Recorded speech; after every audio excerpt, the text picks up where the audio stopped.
atmosphere of the sun. And this opened up on March 13th, and from it, a stream of high-speed solar wind was ejected and flew towards Earth at a speed faster than 600 kilometers per second. It's a highly charged wind which has been buffeting Earth's magnetic field ever since. So solar flares are sudden flashes of brightness that are gaseous eruptions from the sun, and they release vast amounts of tremendously hot, high-energy particles and gases that eject thousands of miles from the surface of the sun. The amount of energy it takes for a flare to shoot out is equivalent to approximately 160 billion megatons of TNT.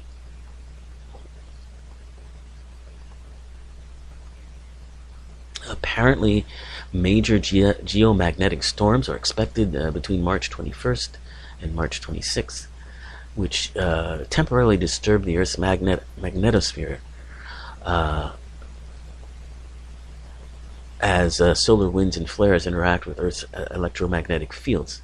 And it affects humans because we have our own personal electromagnetic field surrounding us. And in the same way that electromagnetic energy affects the planet, it can also play havoc with our own energy fields. So, what are the effects then?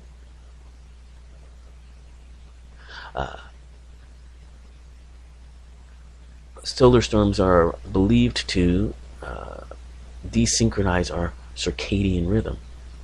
That's our internal biological clock, controlling our sleeping and waking times.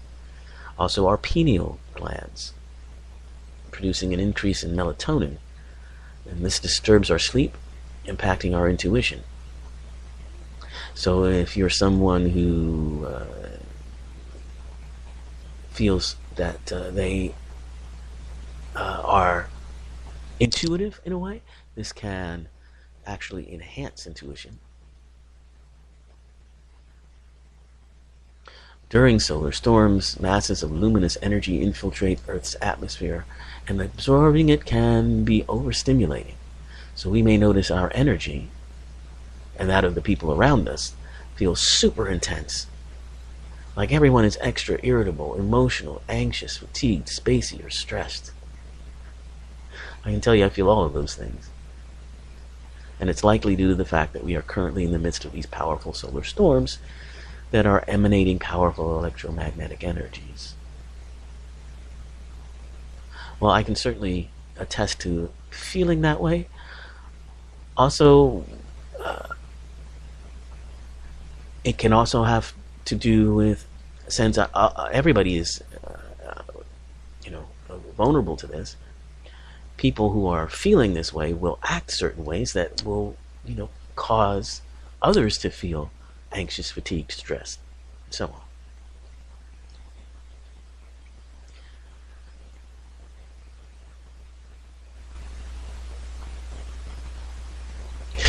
Research has found that geomagnetic storms can have a huge effect on our emotional, mental, spiritual, and physical health. Peaks in increased anxiety, depression, bipolar disorder, fatigue, and nervousness have been found to coincide with solar activity. This can be so extreme that many people will feel as though they have entered a new reality as they leave behind their old, outdated thoughts, emotions, and beliefs. The transformation can be so powerful that it can propel people to leave any relationship or dynamic that is causing them pain or destruction.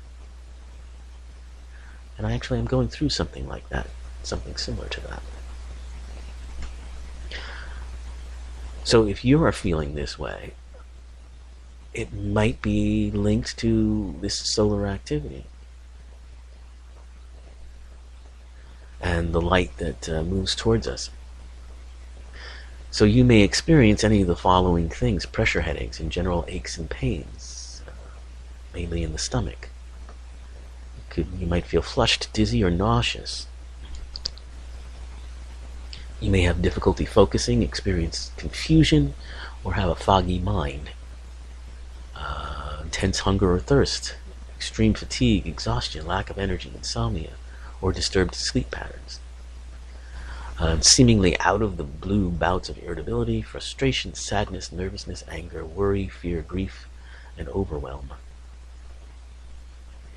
Heightened awareness, enhanced intuition, having insights that seem to appear out of nowhere, premonition, intense dreams, or nightmares.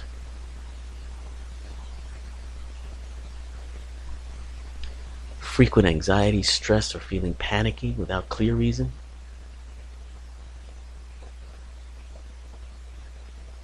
Seeing and feeling energy such as orbs, sparks, or flashes of light.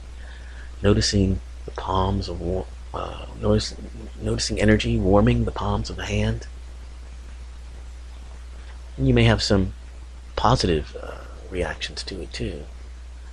As I mentioned, increased intuition and awareness of other people's energies, an appreciation of the sacredness of life, and a desire to spend time alone. And we've talked about aloneness and the positive aspects of being alone a couple of times. We'll get back actually to our discussion about that, because that's a continuing discussion.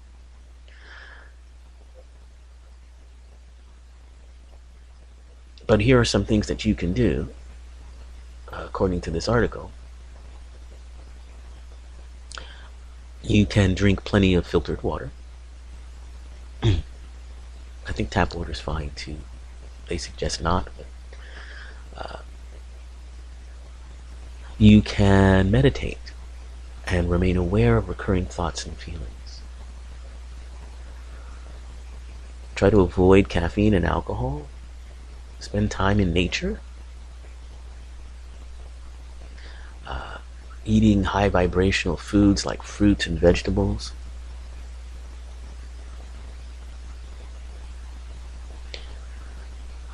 And if you are meditating, or if you are just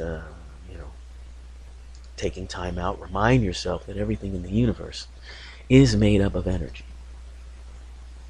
Okay, that's not just an airy-fairy kind of thing. That is quantum physics.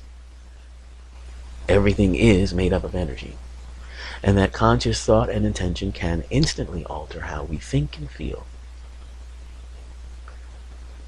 So breathe deeply, forgive, release and surrender. Practice kindness, compassion, acceptance, and empathy.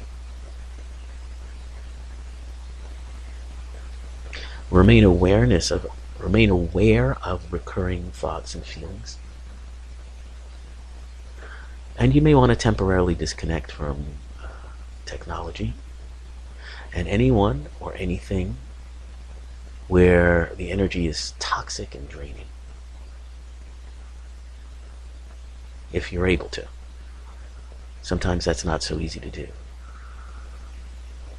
So the energy coming from these storms is believed to cleanse and purify our system so we can be free from toxic emotional, mental, spiritual, and physical blockages. So you may become aware of issues from your past that are resurfacing in order to gain attention, and ultimately so that the emotional wounds can be healed. It's vital we don't repress them further, as failure to tend to our energetic energies will cause them to replay in various ways, mostly by keeping us caught in painful and turbulent situations and or relationships.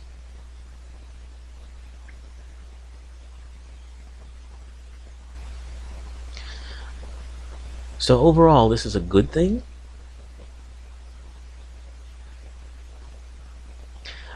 In which we are receiving an opportunity for major personal transformation, an ability to remove the blockages and old patterns, and to realize and manifest our purpose, and to expand our conscious awareness. If we're willing to actively attune and integrate this cosmic energy instead of fearfully resisting it, and if we are able to remain positive and open so that we adapt at a fast pace to the constant changes taking place. Oh boy. That just describes my life so perfectly, I can't even. We can take advantage of this opportunity. During intensive energy shifts, it's highly recommended to regularly cleanse your energetic field at the beginning and end of each day by meditating or spending time alone. And this is also related to the new moon that we just had on March the 17th. It's considered to be a powerful healing new moon. And it's connected to the astrological sign of Pisces, which is emotional and sensitive. And so our unhealed emotional wounds and fears and insecurities may come to the surface, but this new moon and its connection to a planetoid called Chiron will be able to offer empathy, compassion, and soothing, loving care.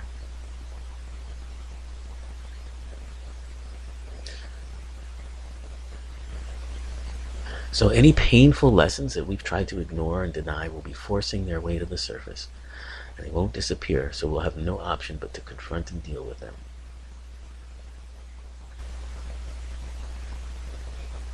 And during the new moon, we will likely notice we feel pulled towards others in the hope that they will do the work for us and validate our thoughts and feelings, even though it would benefit us more if we worked on self-love and self-acceptance as a way of calming the ego.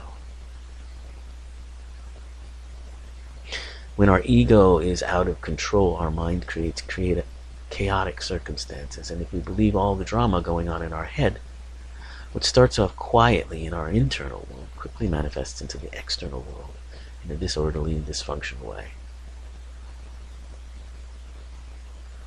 This is why situations that are small to begin with can get blown out of all proportion, and many result in us losing friends, ending relationships, cutting ties with family members, leaving our jobs, and basically storming away from anyone or anything we disagree with in the heat of the moment.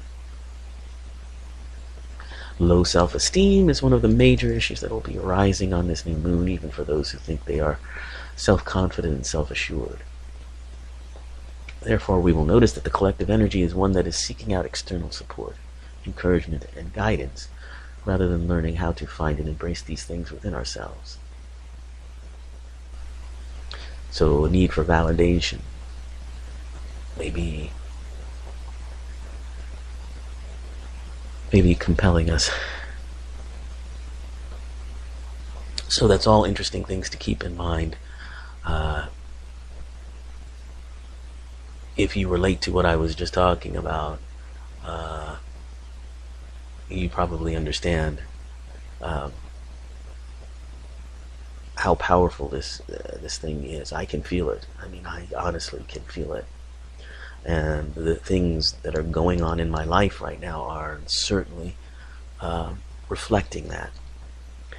And perhaps that's happening in your world too. If it is, I wish you well,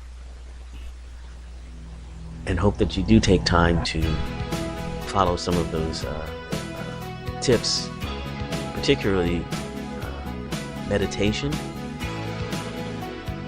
in whatever way you can find it. I know I didn't do our meditation on the program today, but we'll be back next week, or after Easter. We'll do one. Good luck.